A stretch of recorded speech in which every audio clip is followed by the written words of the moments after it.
Hello friends, welcome back to once again. मैं राजकमल मिश्रा एक बार फिर से आप सभी का स्वागत करता हूं। प्यारे मित्रों, आज हम सभी एसएससी का स्पीड टेस्ट नंबर 04 डिस्कस करेंगे और 04 में आने वाले सारे क्वेश्चंस को हम देखेंगे। अगर मैं कहूं एसएससी में जो आपको एसटी मिली थी वो 26 से लेकर 50 तक, मतलब क्वेश्चन तो आपको 1 से लेकर 100 तक थे, जिसमें आपका रीजनिंग, जीएस, मैथ और इंग्लिश सभी थे। लेकिन जो जीएस का पोर्शन था बेटा वो 26 से लेकर 50 के बीच में था। तो 26 से लेकर 50 के बीच में जो भी आपके क्वेश्चंस आए हैं उनमें हम आज उनकी चर्चा करेंगे, उनको सॉल्व करेंगे। तो आइए देखिए, सबसे पहला क्वेश्चन जो है आप सबके समक्ष आ चुका है। और हमारा सबसे पहला क्वेश्चन क्या कहता है, जो कि एक क्वेश्चन 4 ऑप्शन, एक सही 3 गलत है। पहला क्वेश्चन आप सबके सामने है और पहला क्वेश्चन क्या कहता है। पहला क्वेश्चन कहता है the SAFF under 19, the SAFF under 19 the championship has been organized of the which country. SAFF under 19 championship किस देश में आयोजित की गई थी। ठीक है, सैफ अंडर 19 चैंपियनशिप किस देश में आयोजित की गई थी। तो बेटा इसका जो करेक्ट आंसर था वो होना चाहिए नेपाल। ये कहाँ ऑर्गेनाइज की गई थी? नेपाल में आयोजित की गई थी। नेपाल देश में सैफ अंडर 19 चैंपियनशिप, क्या है, चैंपियनशिप आयोजित की गई थी, आयोजित की गई थी। तो इसका करेक्ट आंसर क्या हो जाएगा? Nepal is the correct answer. Next है which day is India observe as a civil service day. निम्नलिखित में से किस दिन को सिविल सेवा दिवस के रूप में मनाया जाता है। तो मित्रों इसमें कई ऑप्शन आपको दिख रहे हैं, 22, 21, 19, 23 अप्रैल। सो फिलहाल इसका जो करेक्ट आंसर हो जाएगा वो क्या हो जाएगा? 21 अप्रैल।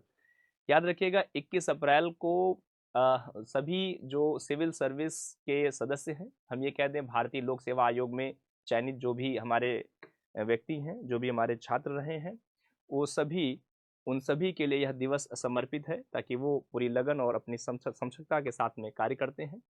अपने वो कुशल और कौशल का जौहर जो है दिखाते हैं, कार्य के प्रति उनकी उदारता रहती है। तो अगर हम कहें तो 21 अप्रैल को सिविल दिवस, सिविल सेवा दिवस भारतीय प्रशासनिक एवं भारतीय पुलिस अधिकारियों के लिए यह सेवा, अधिकारियों के लिए यह समर्पित है, यह समर्पित है। सो करेक्ट उत्तर क्या हो जाएगा इसका? 21 अप्रैल। जो भी विद्यार्थी हमारे 21 अप्रैल पे आंसर दिए हैं वो बिल्कुल सही है, देयर इज नो मिस्टेक। बिल्कुल करेक्ट आंसर क्या है? 21 अप्रैल। बच्चे 22 अप्रैल आता है तो आप मनाते हो ना पृथ्वी दिवस। क्या मनाते हो? पृथ्वी दिवस, याद होगा आप सभी को। 19-23 का तो बच्चा मुझे अभी नहीं याद है, उसके फिलहाल अभी इसका कोई दिन नहीं है। ठीक है, 24 आता तो मैं पंचायती राज कह सकता था। नेक्स्ट कहता है which of the following site locate in Haryana. कौन सा साइट हरियाणा में लोकेट करता है? आलमगीरपुर, राखीगढ़ी, सुतकोंडा। आइए सभी को हम देख लेते हैं कौन कौन सा साइट कहाँ कहाँ पर है। आइए देखें। जैसे मित्रों अगर हम बात करते हैं, ये हमारा भारत देश कुछ इस तरह से है, ऐसे करके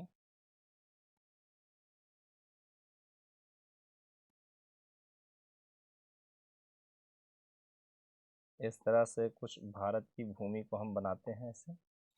अब हम देखते हैं कौन सा लोकेशन, जैसे आलमगीरपुर,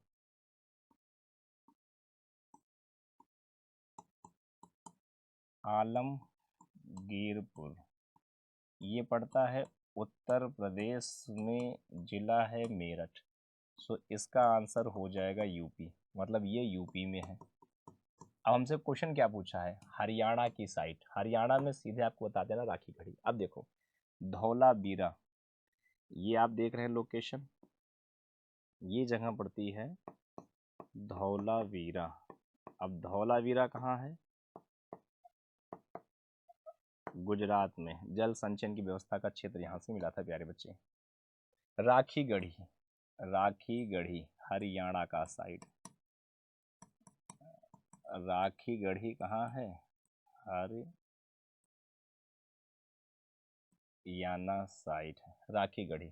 ठीक है, इसके बाद में सुप्तकोंडा, यहाँ आपको मिलेगा बलू। जैसे अगर मैं कहूँ कि ये एरिया आपका ऐसे करके पाकिस्तान का है, सो पाकिस्तान से थोड़ा सा बाहर यहाँ पे सुप्तकोंडा का क्षेत्र मिलता है। कहाँ पे? ये अगर आप कहो तो बलूचिस्तान में।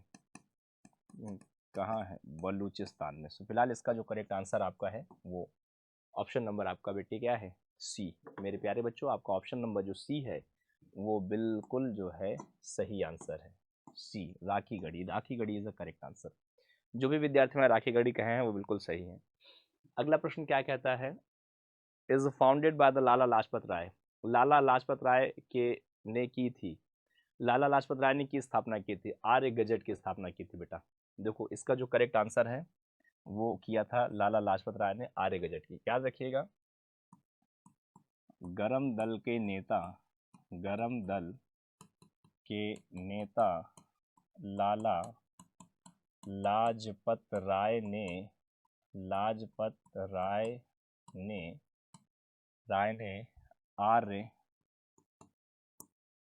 आर्य गजट, आर्य गजट की स्थापना की थी। करेक्ट आंसर क्या हो जाएगा? आर्य गजट, लाला लाजपत राय। ओके, सो करेक्ट आंसर बेटा देख रहे हैं आपका आंसर क्या है? बी एकदम सही है। अगला है, which one of the following was the capital of the Vijayanagar. निम्नलिखित में कौन विजयनगर की राजधानी थी? कोंडेबंडु, हम्पी, चंद्रगिरी या हैलबीडु? क्या इसका करेक्ट आंसर है? बेटा कभी भी याद रखें, अगर हम बात करते हैं साउथ इंडिया में, दक्षिण भारत का जो एक राज्य आप देखते हो ऐसे करके कर्नाटका,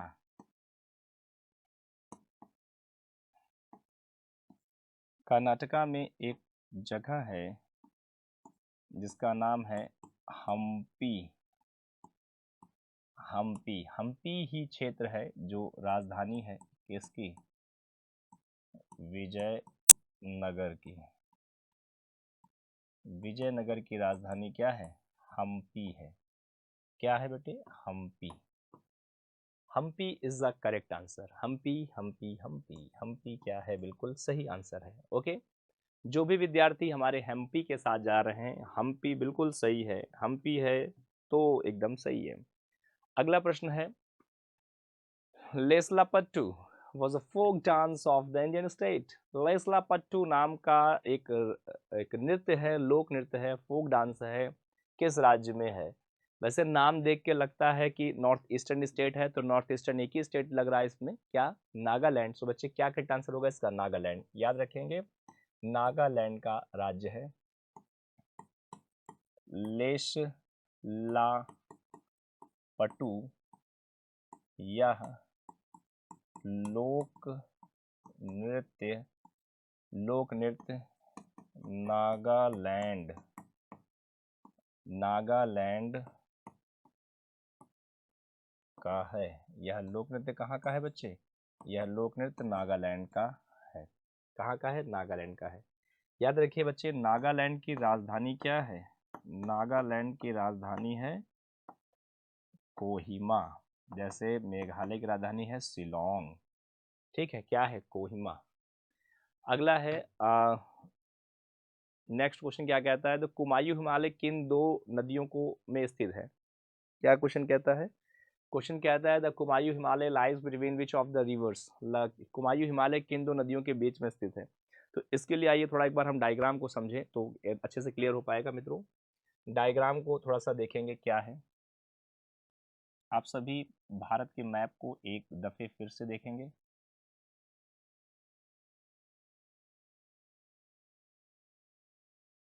ऐसे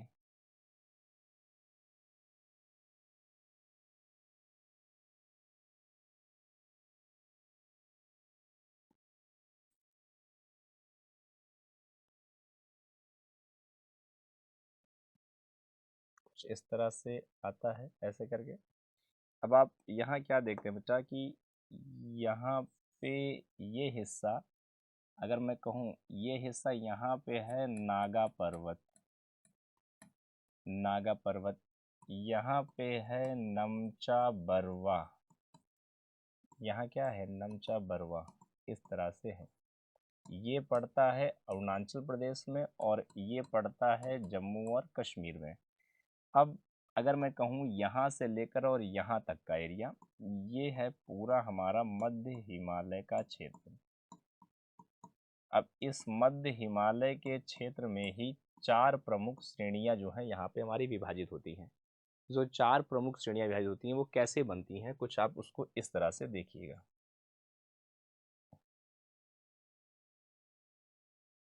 ऐसे ऐसे करके श्रेणियां विभाजित होती हैं बच्चे, और इन श्रेणियों के नाम कुछ इस तरह से रहते हैं, जैसे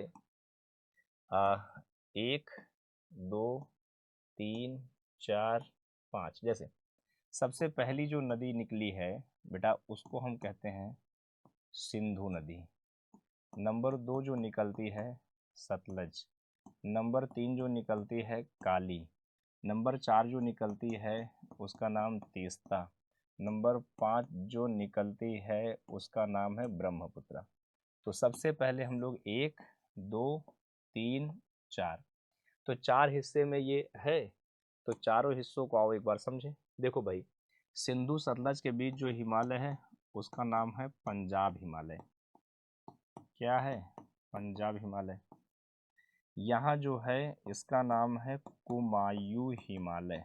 और देखो यही क्वेश्चन आपसे पूछा गया था, यही क्वेश्चन आया है एग्जाम में अभी। ये सब सॉरी क्या है, कुमायूं कह रहा ना, तो ये वाला सही आपका हो जाएगा, माफ करिएगा, ये वाला सही हो गया। अब देखो ये वाला हो गया काली और तीस्ता, इसका हो गया नेपाल हिमालय। क्या नेपाल? इसका हो गया असम हिमालय।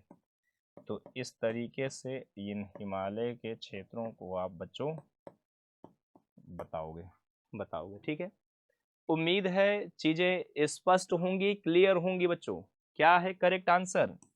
सतलज और काली। एक बार फिर से देख लो, स्क्रीनशॉट भी आप इसको रखिएगा, हो सकता है भविष्य में आपको दोबारा ये काम आए। करेक्ट आंसर क्या है? बी वाला है। ओके, अगले प्रश्न को देखें। Among the following example of the kharif crop, निम्नलिखित में से कौन सा खरीफ का उदाहरण है? आइए देखें खरीफ का उदाहरण क्या है। सबसे पहले तो फसल, देखो भाई भारत में 2 प्रकार की फसलें होती हैं। एक होती है जो हमारे मूल जीवन को चलाए, जो परंपरागत हमारी फसल है, परंपरागत फसल। अब परंपरागत को आप ट्रेडिशनल क्रॉप कह सकते हो, और एक को हम कहते हैं नगदी फसल। अब नगदी फसल वो फसल होती है जिससे सीधे कैश मिले। क्या मिले? कैश। तो ऐश जिंदगी का। जैसे एग्जाम्पल की हम बात करते हैं, जैसे गन्ना है, जैसे कपास है, जैसे फूल है, जैसे फल है, जैसे मेवा है, जो भी मेवा हो सकता है, ठीक है। जैसे नारकोटिक या मादक मादक पदार्थ हैं। मादक पदार्थ में बच्चे सारे पदार्थ आते हैं, जैसे आप कहते हैं नहीं, वो क्या बोलते हैं उसको, भांग है, चरस है, गांजा वांजा बोलते हैं लोग ना, इस तरह से चीजें। अब देखो परंपरागत में हमारी 3 प्रकार की फसलें होती हैं। क्या क्या होती हैं? रबी है, खरीफ है और जायद है, ठीक। तो इनमें क्या क्या होता है बच्चों? इसमें देखो क्या क्या होती हैं, रबी, खरीफ और जायद में। रबी में जैसे गेहूं, चना, मटर, सरसों, आलू इत्यादि, आदि समझो भैया, आदि। अब देखो यहाँ चावल, कपास, बाजरा, ज्वार, अरहर इत्यादि। जायद में जैसे खरबूज, तरबूज, खीरा, ककड़ी,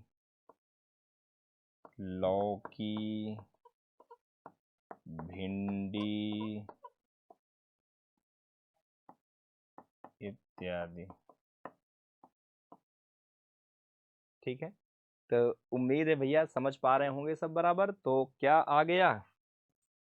कॉटन आ गया इसमें सही आंसर, बाकी सब बराबर है। क्या इसका करेक्ट उत्तर हो गया बच्चे? कॉटन। सो कॉटन में एकदम करेक्ट उत्तर है। अगली बात करते हैं, निजाम सागर बांध इज सिचुएटेड। निजाम सागर बांध कहाँ पे स्थित है या किस जगह पर स्थित है? तो भैया देखो, निजाम सागर जो बांध है वो स्थित है तेलंगाना में। कहाँ में? तेलंगाना में स्थित है, तेलंगाना। ठीक है, निजाम सागर बांध कहाँ स्थित है? तेलंगाना में। तो जो भी विद्यार्थी हमारे तेलंगाना का उत्तर दे रहे हैं, तेलंगाना कह रहे हैं, उन सभी का आंसर क्या है? बिल्कुल करेक्ट है, माने बिल्कुल सही आंसर है। याद रखिएगा, कभी भी आ जाए आपके लिए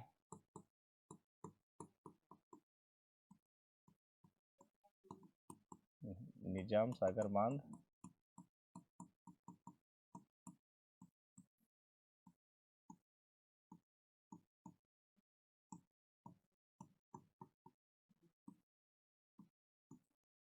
क्या इसका करेक्ट आंसर है? इसका जो करेक्ट आंसर है वो 2 जून 2014 हो जाएगा। ठीक है, तेलंगाना का निर्माण हुआ था बच्चे। इसका जो करेक्ट आंसर है वो क्या है? तेलंगाना है। ओके, अब हम बात करते हैं हमारे अगले प्रश्न की। हमारा अगला प्रश्न क्या करता है? द डिपोजिशन ऑफ अ न्यूजीलैंड alluvial soil is known as. नई जलोढ़ मिट्टी के जमाव को कहा जाता है तराई, भावर, खादर या बांगर। क्या कहते हैं? आइए इसको हम एक बार समझें। नई नई जलोढ़ मिट्टी की जब भी बात करते हैं बच्चे, तो नई जलोढ़ मिट्टी का जो हिस्सा हमारा कहलाता है वो क्या कहलाता है? वो कहलाता है खादर। क्या कहलाएगा बच्चे? खादर कहलाता है। आइए एक बार इसको थोड़ा हम स्टेप वाइज समझ लेते हैं क्या है और ये कैसा होता है। इसको एक बार हम स्टेप के माध्यम से समझते हैं। देखिए हम कैसे समझते हैं इसको। सबसे पहले जैसे आप एक ये पहाड़ी क्षेत्र मान लीजिए देख रहे हैं ऐसे करके, और एक एक पहाड़ी क्षेत्र आप इस तरह से आप ऐसे देख रहे हैं, ये ऐसे, ये इस तरह से एक दो पहाड़ी क्षेत्र है मान लीजिए।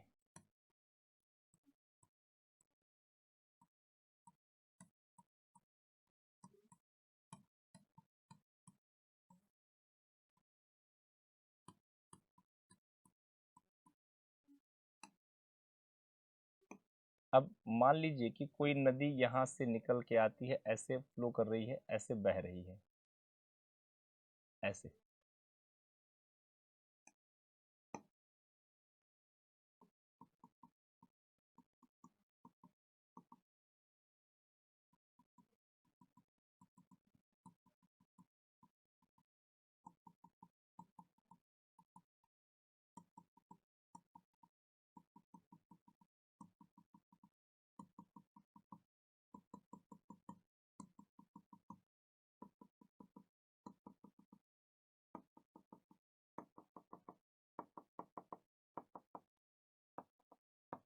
अब देखिए, अब हम बात करते हैं कौन सा हिस्सा कैसे बनता है। आइए उसको हम एक बार समझने का प्रयास करते हैं। बेटा देखो, नदी के जो उद्गम का स्थान है, जो उद्गम स्थान है, उद्गम स्थान को ही कहा जाता है भांवर। क्या कहते हैं उद्गम स्थान को हम लोग? हमेशा भांवर कहते हैं। इसके बाद में अगर हम कहें तो यहाँ ये किनारा जो हिस्सा आपको दिख रहा है मिट्टी का, मान लो नया जलोढ़, मिट्टी का नए जलोढ़, ऐसे ये नए जलोढ़, ऐसे मान लो कि जैसे यहाँ पे ये इस तरह से ऐसे करके, ये इस तरह से ऐसे, ये लिख देते हैं मिट्टी का पुराना जलोढ़, मिट्टी का पुराना जलोढ़, ये इस तरह से बन जाता है पुराना जलोढ़। ठीक है, फिर इसके बाद में अगर कहें जैसे मान लो ये जो एरिया है यहाँ पे कुछ लोग घर वर बना के रह रहे हों, ऐसे करके मान लीजिए, सो इस तरीके का जो क्षेत्र होगा जहाँ पेड़ पौधे हों ऐसे, और लोगों के घर वर हों ऐसे ऐसे करके, तो ये जो क्षेत्र होता है जहाँ घास वास किस तरह की विद्यमान है ऐसे, और लास्ट में जब नदी क्या है किसी सागर या महासागर में जाकर विलीन हो जाती हो ऐसे, इस तरह से किसी सागर या महासागर में जाकर नदी क्या हो जाती है, विलीन हो जाती है ऐसे करके, ये ऐसे, ये किसी सागर का हिस्सा है, आप इस तरह से मान लीजिए ऐसे करके। तो अब आप क्या देख रहे हैं, जो उद्गम का स्थान है वो हमारा कहलाता है भांवर, जो नए मिट्टी का जलोढ़ है वो हमारा कहलाता है खादर, जो पुरानी मिट्टी का जलोढ़ है वो हमारा कहलाता है बांगर, जो इस तरह का क्षेत्र है ये हमारा कहलाता है तराई भूमि, तराई भूमि क्षेत्र,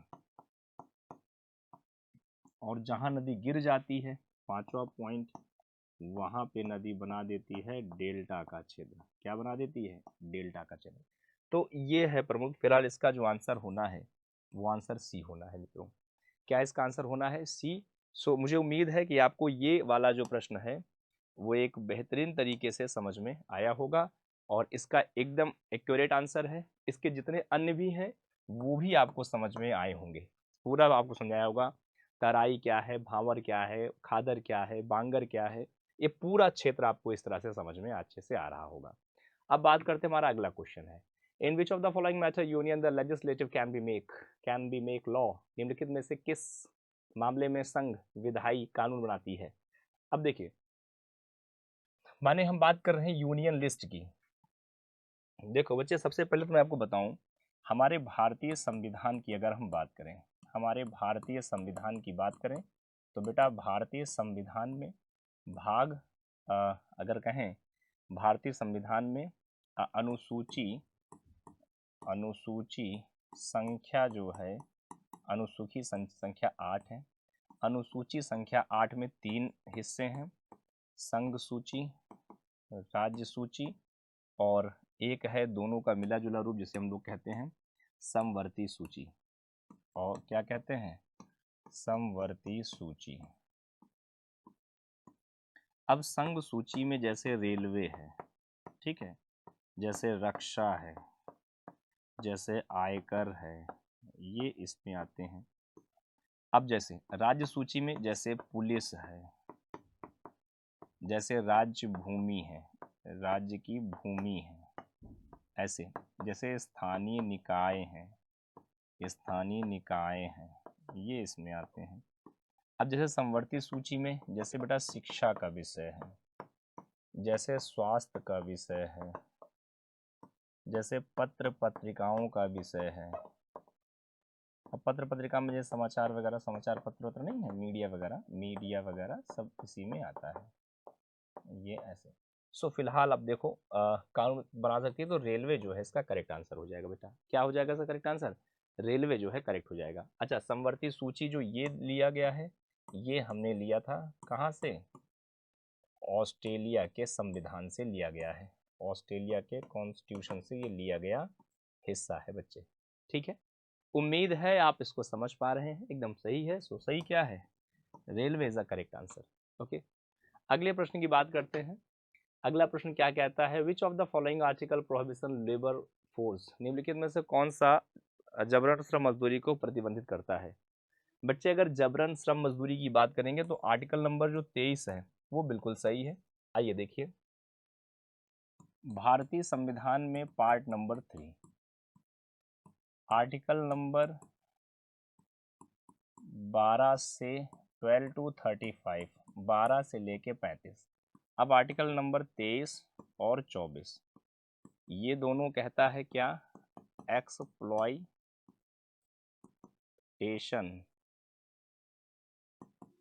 अगेंस्ट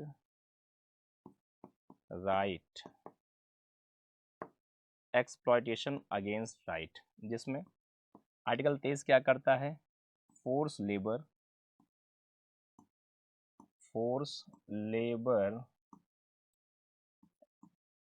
प्रोहिबिटेड, ये ऐसे हैं। और 24 कहता है child labour is a prohibition, prohibition. अब ये बात 23 पे, ये बात 24 पे। सो इस हिसाब से आर्टिकल नंबर 23 जो है वो क्या हो जाएगा आपका, बिल्कुल सही है भैया। बलपूर्वक श्रम लेना, पूरी मजदूरी न देना, कार्य के प्रति लोगों को बाधित करना, ये सब 23 में आता है। और बाल श्रम लेना, ह्यूमन ट्रैफिकिंग का पार्ट रखना, ये सब भी आर्टिकल नंबर 24 का पार्ट है, जो बच्चों को मजदूरी करने से क्या करता है, रोकता है। आर्टिकल नंबर 23 करेक्ट आंसर है। 23 क्या है बच्चे, 23 इसका करेक्ट आंसर है। ओके, नेक्स्ट है who among the following recognize the political parties, निम्नलिखित में से किसे राजनीतिक दल की मान्यता दी जाती है, या कौन देता है मान्यता। बेटा मान्यता देने का काम इलेक्शन कमीशन का होता है। देखो अगर हम बात करते हैं part number 15 article number 324, yes 324 से लेके 329 के बीच में, इसमें आता है इलेक्शन कमीशन। अब इलेक्शन कमीशन क्या करता है, election commission recognised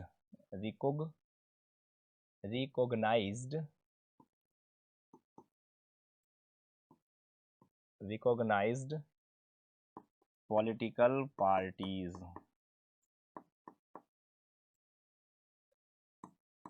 recognise political party को क्या करता है, रिकॉग्नाइज करता है। सो इसका जो आंसर हो जाएगा वो हो जाएगा election commission. A is the correct answer. क्या है सही, ए इज द करेक्ट आंसर।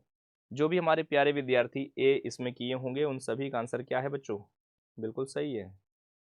अभी नेक्स्ट क्वेश्चन है who among the following head of a GST council, GST council का प्रमुख कौन होता है। बच्चों देखो हम अगर बात करें जीएसटी क्या है, जीएसटी माने goods and service tax. Goods और सर्विस टैक्स माने ये कह सकते हो माल और सेवा कर उत्पाद। ये दिवस मनाते हैं हर साल हम लोग 1 जुलाई को। भारतीय संविधान में इसके लिए जगह दी गई है 269 ए में। इसकी क्या जगह है, 269 ए है और 279 ए है, यहाँ पे इसको जगह दी गई है। अब देखो इसमें जो सबसे हेड काउंसलर होता है वो हमारा क्या कहलाता है, वो कहलाता है यूनियन ऑफ एफएम, मतलब यूनियन फाइनेंस मिनिस्टर। क्या कहलाता है, आप कह सकते हो केंद्रीय वित्त मंत्री माननीय श्री निर्मला सीतारमन जी हैं इसमें इस समय प्रमुख। ठीक है, सो भैया इसका जो करेक्ट आंसर है वो हो जाएगा बी। जो भी विद्यार्थी हमारे बी के साथ में जा रहे हैं उन सभी का आंसर क्या है, बिल्कुल करेक्ट है, बिल्कुल सही है। So B is a correct answer प्यारे बच्चों, बी क्या है, एकदम सही उत्तर है। ठीक है, yes b is a correct answer. ठीक है, नेक्स्ट है who among the following didn't serve as a vice president of a term, निम्नलिखित में से किसने 2 कार्यकाल तक उपराष्ट्रपति के पद पे कार्य नहीं किया। देखो भाई 2 कार्यकाल तक उपराष्ट्रपति के पद पे कार्य नहीं किया, आओ समझो पहले। देखो बच्चा हामिद अंसारी साहब भी हैं, राधा कृष्णन भी हैं, वीवी गिरी भी हैं। देखो सबसे पहले अगर हम बात करें मोहम्मद हामिद अंसारी, क्या नाम है, मोहम्मद हामिद अंसारी, मोहम्मद हामिद अंसारी। अच्छा उपराष्ट्रपति की अगर बात करते हैं बेटा, उपराष्ट्रपति का भाग भी भारतीय संविधान में पार्ट नंबर 5 में आर्टिकल नंबर 63 से 71 के बीच में आता है, ये रहता है अनुच्छेद उनका। ठीक, हामिद अंसारी साहब 2007 से लेकर 2017 तक उपराष्ट्रपति थे, तो बीच में समय आ गया 10 साल का, 10/2 माने 5 साल के कार्यकाल को ये अदा किए हैं, तो ये 2 बार हो गए, माने पहला उत्तर सही है। एक बात। अच्छा, अब दूसरा देखो, एस राधा कृष्णन, अरे ये तो टीचर्स डे वाले हैं, मतलब सर्वपल्ली राधाकृष्णन, इनका दिवस कैसे मनाते हैं हम लोग? टीचर्स डे के रूप में। तो देखो बच्चा, सर्वपल्ली राधाकृष्णन, माफ कीजिएगा इनके में स्त्री लगाइए, स्वर्ग, इनके में स्वर्गीय श्री, ठीक है, स्वर्गीय श्री राधा कृष्णन जी, कृष्णन साहब, इनकी बात करें तो आपने याद होगा बच्चे 1952 से लेके 1962 तक ये भी जो है लगातार 10 साल का कार्यकाल निभाए हैं, तो मतलब इनके में भी आप 5+5 कर सकते हो, मतलब ये भी 2 बार रहे हैं। अब तीसरी पर्सनालिटी कौन है? वी गिरी साहब, वी गिरी। देखो भाई, वी गिरी जो हैं, ये अगर वी गिरी के बारे में बात करें तो बेटा ये जो हैं 1967 से 1969 तक रहे हैं, फिर 1969 से 1974 तक रहे हैं, तो ये 2 साल का कार्यकाल था, ये 5 साल का कार्यकाल था, टोटल 7 साल का कार्यकाल, माने इनका 2 बार कार्यकाल पूरा नहीं है। इसका तो कोई लफड़ा ही नहीं, ये तो ए और बी माने चक्कर ही खत्म, ए और बी तो है ही है, माने पहला सही है, दूसरा सही। देखो ऐसे समझो, ये भी सही, ये भी सही, ये भी सही, यही नहीं सही, तो आंसर हो जाएगा आपका सी। आंसर क्या हो जाएगा बच्चे? इसका आंसर हो जाएगा सी। जो भी विद्यार्थी हमारे सी के साथ में गए हैं वो बिल्कुल जो है एकदम बोले तो झक्कास आंसर है, बहुत बढ़िया, एकदम सही आंसर है आपका, कोई दिक्कत नहीं है। प्यारे बच्चे, अगला क्वेश्चन क्या कहता है? अब ये सब बिल्कुल टिक मारने वाले क्वेश्चन है, उस मतलब करंट अफेयर की तरह है, ठीक है। Which discovery has been receive the Nobel prize in the chemistry 2023? हाँ, रसायन विज्ञान के क्षेत्र 2023 में किसे जो है नोबेल प्राइज दिया गया है? ठीक है, तो बेटा देखो, रसायन विज्ञान में 2023 का जो अवार्ड दिया है नोबेल प्राइज में, वो किसे दिया गया है, इस पे अगर हम बात करते हैं, सो इसका जो करेक्ट आंसर है क्वांटम डॉट्स के लिए। किसके लिए? क्वांटम डॉट्स को। सो करेक्ट आंसर क्या आ जाएगा? Quantum dots, B is the correct answer. अभी नेक्स्ट क्वेश्चन है, who has been developed the mimetic enzyme for the waste water treatment? अपशिष्ट जल उपचार के मिमेटिक एंजाइम को विकसित करने को किसने विकसित किया है? किसने विकसित किया? Who developed, yes, who developed, who has developed, किसने विकसित किया है? आपके सामने 4 ऑप्शन है, डीआरडीओ ने, ठीक है, आईआईटी मद्रास ने, आईआईएससी बेंगलुरु ने, या इसरो ने। वैसे इसकी बात करेंगे, सो इसका जो है बेंगलुरु सिलिकॉन वैली आईआईएससी, ये है इसका जो करेक्ट आंसर है, वो करंट के रूप में है। सो करेक्ट आंसर क्या है इसका? सी है। अगला है, बसौली पश्चिम craft was receive GI tag, it was release which of the state and UT? Basohli pashmina सेल्फ को जीआई टैग दिया गया है। देखो बसौली पश्मीना जब भी आए तो हमेशा सीधे एकदम टॉप पे जाना है, और टॉप कहाँ है? जम्मू कश्मीर, उत्तर में एकदम। केंद्र शासित, देखो राज्य और केंद्र शासित भी दिया, ये भी आप देख पा रहे हो। सो फिलहाल इसका आंसर क्या हो जाएगा? Jammu Kashmir is the correct answer बच्चे, याद रखिएगा। कभी भी आ जाए बसोली पश्मीना, बसोली पश्मीना, तो सीधे आप किसको आंसर लगाएं? जम्मू और कश्मीर, JNK, ठीक। 370 जब से हटा तब से JNK बन गया यूटी, यूनियन टेरिटरी, ठीक है। अगला है, in India planned economy is based on which system? India की जो प्लान्ड इकोनॉमी थी, प्लान्ड इकोनॉमी माने कि जो हमारी नियोजित अर्थव्यवस्था सबसे पहले बनाई गई थी, वो किस पे आधारित थी? देखो भाई, अगर हम बात करते हैं इकोनॉमी की, तो इकोनॉमी की जो कंडीशंस होती हैं बच्चे, वो 3 टाइप की कंडीशन होती है, ठीक है।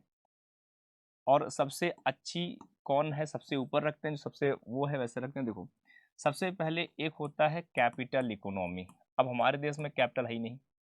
दूसरा होता है मिक्स्ड इकोनॉमी, ये हमारे देश में है। और तीसरी होती है सोशल इकोनॉमी। क्योंकि बेटा जो बात की गई थी वो किस पे बात की गई थी? बात की गई थी प्लान्ड इकोनॉमी पे। किस पे? प्लान्ड इकोनॉमी पे। तो प्लान्ड इकोनॉमी का जो हिस्सा है वो किस पे रखा गया था? वो रखा गया था सोशल इकोनॉमी पे।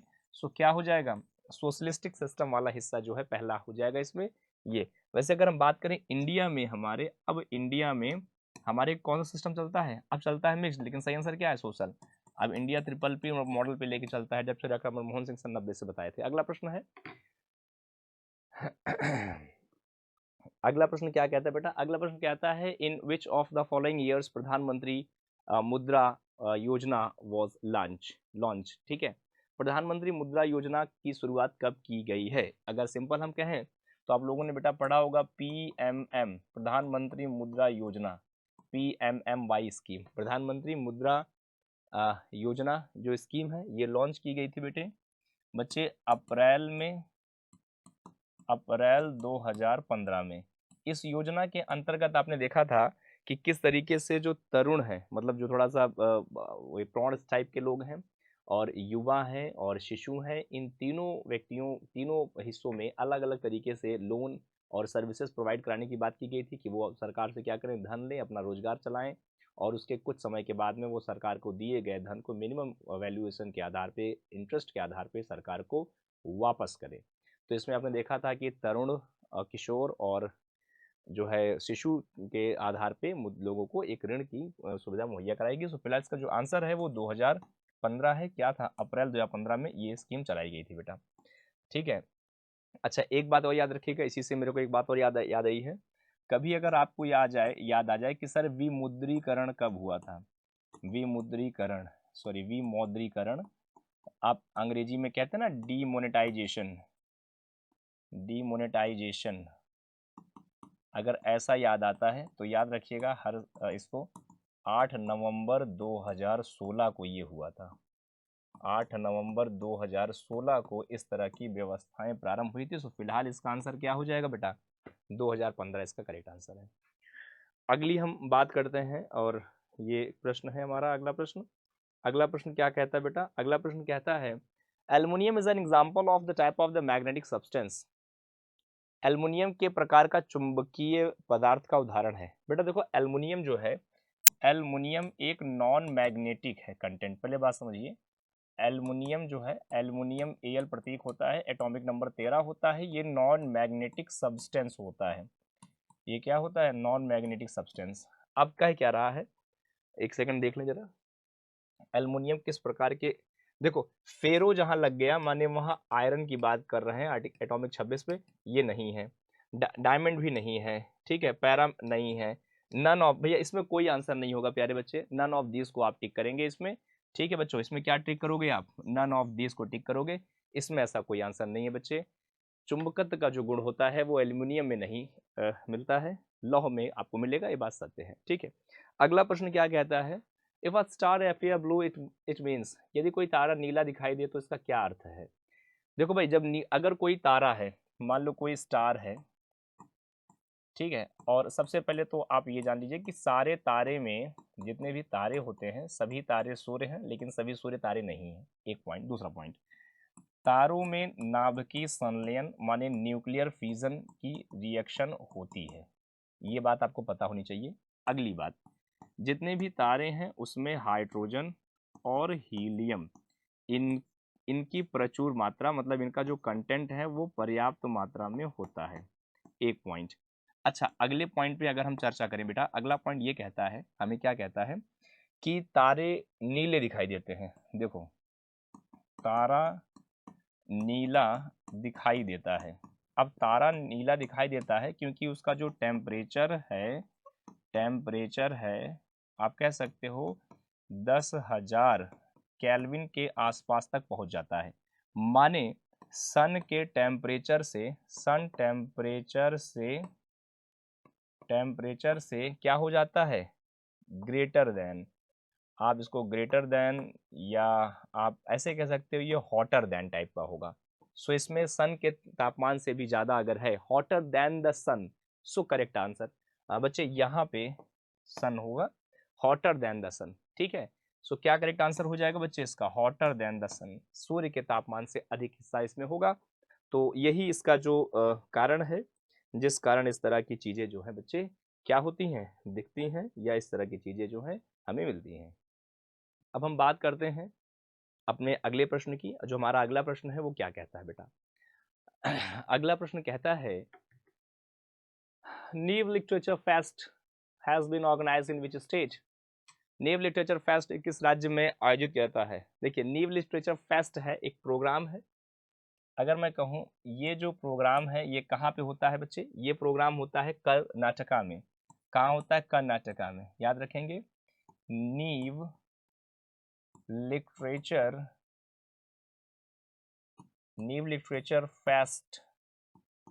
फेस्टिवल है, ये जो प्रोग्राम होता है ये कहाँ होता है? ये प्रोग्राम होता है बच्चे कर्नाटक में, ये प्रोग्राम होता है कर्नाटक में, ये प्रोग्राम होता है। ये प्रोग्राम कहाँ होता है? कर्नाटका। सो कर्नाटका इसका करेक्ट आंसर हो जाएगा। अगला क्वेश्चन क्या कहता है?